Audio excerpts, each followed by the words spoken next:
이 대장동 사업 이제 설계 얘기를 좀 해볼 텐데 이재명 대표는 대장동 사업 설계와 관련해서 내가 한 것이다라는 취지로 주장을 해왔습니다. 잠깐 듣고 가실까요?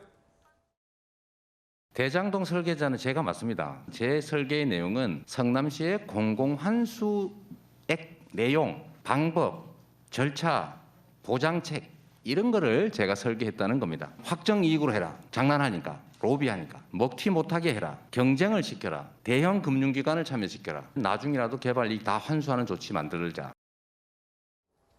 자, 이재명 대표가 이제 설계는 내가 했다라고 얘기했는데 최근 그 대장동 재판에서요 정민용 변호사가 이분은 성남도시개발공사 전략사업실장을 지낸 사람입니다. 뭐라고 법정에서 얘기했냐면 유동규가 그 대장동 사업에서 성남도시개발공사가 확정 이익만 받아오는 부분은 이재명 당시 시장이 설계하고 지시했다고 말했다.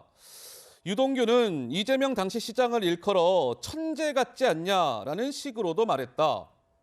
장 이사장님, 이 정민용 실장의 법정 증언이 파장을 일으키고 있는 이유는 무엇일까요? 결과적으로 지금 대장동 사건이 가장 큰 문제가 되는 이유는 민간이 얼마나 많은 이익을 내건 간에 성남시가 가져갈 수 있는 돈은 확정적으로 한정되어 있다는 뜻입니다.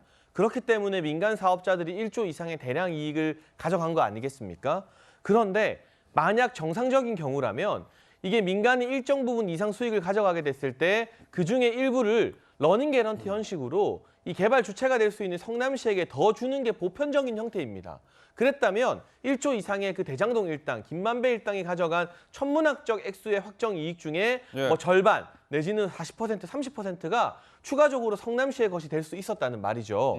그래서 지금 이 확정 이익 부분을 설계한 당사자가 이재명 시장이다라는 부분은 이후 이재명 시장의 재판에서 기소가 된다면 배임 등에 있어서 결정적인 근거가 될 여지가 있고요. 대장동 일당 사이에 또 다른 대화 내용이 재판 과정에서 폭로가 되었는데 그 김만배와 정민용, 정영학, 유동규 등등의 일당들마저도 이거 지금 민간 사업자가 개발 이익 너무 많이 가져가게 설계된 거 아니냐라면서 자신들끼리 고민하고 의논했다는 내용이 언론 보도로 나와 있습니다. 본인들끼리도 그런 걸 고민했다. 우리가 너무 많이 먹게 되는 거 아니냐 이런 취지로. 본인들이 많이 가져가고 싶지만 이 확정이익 구조에서는 나머지 이익이 나는 만큼 전부 다 화천되어 있게 되니까 이거 우리가 너무 많이 가져가서 탈나는 거 아닐까 하는 고민을 정작 그 당사자인 민간업자들이 할 정도로 심각하게 기울어지고 불균형적인 그러한 사업 구조인 것인데요. 이 구조를 설계한 당사자가 이재명 시장이라고 스스로 자인한 만큼 왜 이렇게 확정 이익 구조를 설계했는지에 대해서 명확한 설명을 하지 못한다면 뭐 다른 뇌물이나 정치자금 등등은 다 차치하고서라도 이건 지자체장으로서 배임죄에서는 빠져나갈 구멍이 잘 없어 보이긴 합니다. 그러니까 김현정 대변인이 그런 것 같아요. 이번 이 정민용 변호사 법정 증언이 나오면서의 이제 핵심 논점은 이건 것 같습니다. 그러니까 성남도시개발공사가 그때 이제 대장동 개발 사업하면서 확정 이익만 받기로 했다는 거예요. 그래서 확정 이익이 보니까 얼마였냐면 1,822억입니다. 그러니까 설계가 이제 그렇게 되면서 성남도계공이 확정 이익 1,822억을 받고 나머지 대장동 일당들이 뭐 1,886억 이렇게 엄청난 이익을 대장동 일당들에게 몰아주기로 한 이 설계를 이재명 시장이 했다라는 증언인데 글쎄요, 이 부분은 좀 어떻게 봐야 될까요? 이거는 그 당시의 부동산 상황을 감안해서 저희가 판단을 해야 돼요. 2015년입니다. 2015년도에는 아시겠지만 박근혜 정부 때였고 2008년 글로벌 금융위기 이후로 부동산 경기가 대단히 안 좋아서 차경환 경제부총리가 빚내서 집을 사라라고 할 정도로 부동산 가격이 대단히 폭락되어 있는 그런 상태였고 미분양이 속출되던 그런 시기였어요.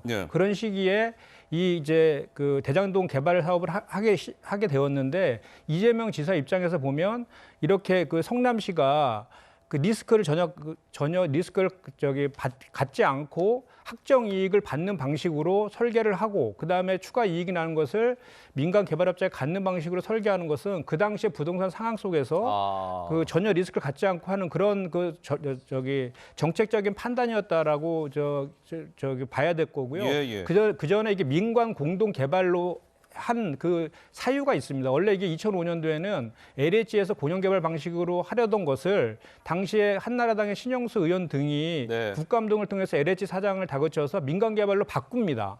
그것을 이재명 지사가 2010년도에 성남시장이 당선되면서 다시 공영개발로 바꾸는 그런 과정들이 있거든요. 예. 그런 민간개발로 바꾸는 과정에서 그 신영수 전 의원의 동생들이 대장동 일당으로서 뇌물을 받은 거로 상당히 많은 사람들이 구속 기소가 된 사례도 있었고요. 그래서 민간 개발로 이제 바꿔서 진행한 것인데 만약에 지금 뭐 좀 전에 말씀하신 것처럼 이게 마치 무슨 이재명 대표가 배임이 성립하라고 하면 어떤 논리가 성립해야 되냐면요.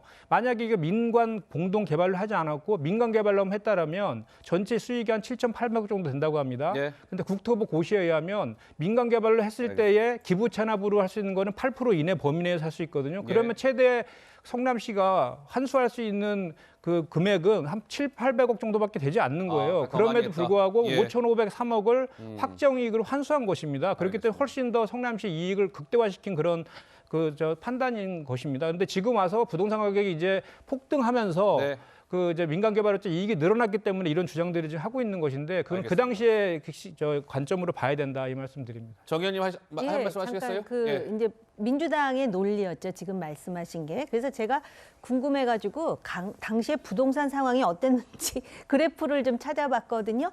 그랬는데 우리나라의 아파트 시세가 2014년을 기점으로 확 올라갑니다. 그런데 이게 지금 소위 대장동 계획이라는 게 본격화되는 것이 2014년부터 아니겠습니까? 그래서 사실 당시 상황을 고려하라 그랬는데 당시 상황을 고려하면은 이게 지금 특히 판교에서 부동산 아파트 시세가 올라가는데 왜 초과 이득 환수에 대해서 배제를 했는지에 대한 의문이 더 커질 수밖에 없다라는 것이고요. 그다음에 이제 이것이 당군 이래 최대 공익의 치적이라고 그러면서 특히 이 대장동 개발의 이익을 소위 성남의 제1공단 공원화하고 연계시켜가지고 지금 균형 발전을 도모했다 그러는데요. 실제로 그러면은 여기서 이제 아픈 부분이 뭐냐면은 이 과정에서 원래 있던 임대 아파트의 비율을 상당히 내립니다. 그리고 민간업자들을 위해서 소위 용적률을 올리지 않습니까? 그뿐만이 아니라 이 토지 소유주들에 대한 보상금의 경우에 이들을 보상금을 많이 주지 않기 위해서 서판교 터널에 대한 계획을 나중에야 알리잖아요. 그러니까 이러한 일련의 상황이 그렇다는 거예요. 그리고 설사 제1공단 공원화를 치적으로 인정한다 하더라도 지금 문제가 되는 것은 대장동의 김만배가 받기로 한 것의 반을 이재명 대표 형님들에게 주기로 약정을 했느냐 안 했느냐 이 부분이거든요. 그래서 그 부분과 관련해가지고는 이번 재판을 면밀히 주시해 봐야 될 것 같다라고 생각을 합니다. 자, 이번 이제 대장동 소환이 예정이 되어 있습니다. 28일 날 이재명 대표. 그런데 민주당에서는 이제 이런 거 같아요. 왜 저렇게 제1야당 대표를 망신주기 하듯이 건건이 검찰청서에 불러대느냐. 좀 이렇게 주장을 하고 있는데 이에 대해서 한동훈 법무부 장관 이렇게 좀 응수를 했습니다. 잠깐 들어보실까요? 그 사건들은 단 하나도 당과 관련된 사건이 아니라는 말씀을 먼저 드리겠습니다. 무엇보다 범죄 혐의 개수가 많은 게 검찰 탓은 아니지 않습니까? 민주당 일각에서는요. 사건 관련 얘기를 좀 너무 많이 하는 게 아니냐 이런 지적이 있는데 저는 질문을 받고 상식과 사실만을 말한 것뿐입니다. 자기들은 범죄 수사를 방해하기 위해서 거짓말하고 좌표 찍어서 선동하는데 법무부 장관이 국민들이 거기 현혹되지 않도록 할 말 하는 것이 안 된다 이런 말씀 같은데 도대체 누가 그분들에게 거짓말하고 선동해도 절대 비판도 안 받을 특권을 줬는지 의문이네요. 범죄 혐의 개수가 많은 게 검찰 탓은 아니지 않습니까? 한동훈 장관은 이렇게 얘기를 했습니다. 이제 설이다 보니까 이런저런 여론조사가 좀 나왔어요. 이재명 대표 수사와 관련된 조사가 있어서 잠깐 보고하겠습니다.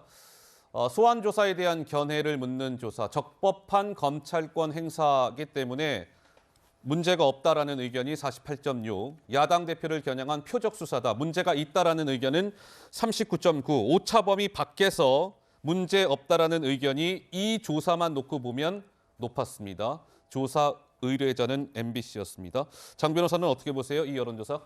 사실 이 부분에 대해서는 많은 부분을 시사를 한다고 생각을 합니다. 일단 문제가 없다고 보시는 분들이 48.6이었지만 야당 대표를 겨냥한 표적 수사로서 문제 있다고 응답하신 분도 39.9%에 달합니다. 예. 거의 40% 가까이 되는 것인데요. 사실 그렇다고 한다면 검찰이 결국 이 정권이 바뀌고 나서 8개월 가까이 야당 대표에 대해서 수사를 하고 있는데 아직도 국민 여러분들이 보시기에는 표적 수사라고 보시는 분들도 39.9%나 되는 분들이 계시는 거거든요. 이 지점에서 검찰도 이런 국민의 목소리를 좀 생각해 봐야 된다는 생각이 듭니다. 왜냐하면 이 정부가 드러나고 나서는 그 한동훈 장관께서 계속 말씀하시는 게 사법 시스템 안에서 야당 대표라고 할지라도 공정하게 수사를 받는 것이다라고 말씀을 하시는데요. 예. 물론 우리나라는 형사 사법 시스템이 잘 갖춰진 나라이기 때문에 사법 시스템대로 돌아가는 것은 분명합니다. 하지만 사법 시스템 안에 들여놓을지 아닐지의 여부를 검찰이 결정하는 나라이거든요. 검찰이 누구를 수사할지 그리고 수사를 해서 누구를 기소할지 어디까지 기소할지 여부에 대해서 재량권이 있습니다. 예. 따라서 이 사법 시스템이 진정으로 공정하게 돌아가는 것처럼 국민 여러분들께 보이기 위해서는 여권뿐만 아니라 야권까지도 그리고 살아있는 권력에 대해서도 공정하게 수사가 이루어지고 사법 시스템이 다 같이 돌아가야만 네. 국민 여러분들이 보시기에 야당을 겨냥한 표적 수사다 이런 응답이 없을 것으로 그렇게 생각이 듭니다. 알겠습니다.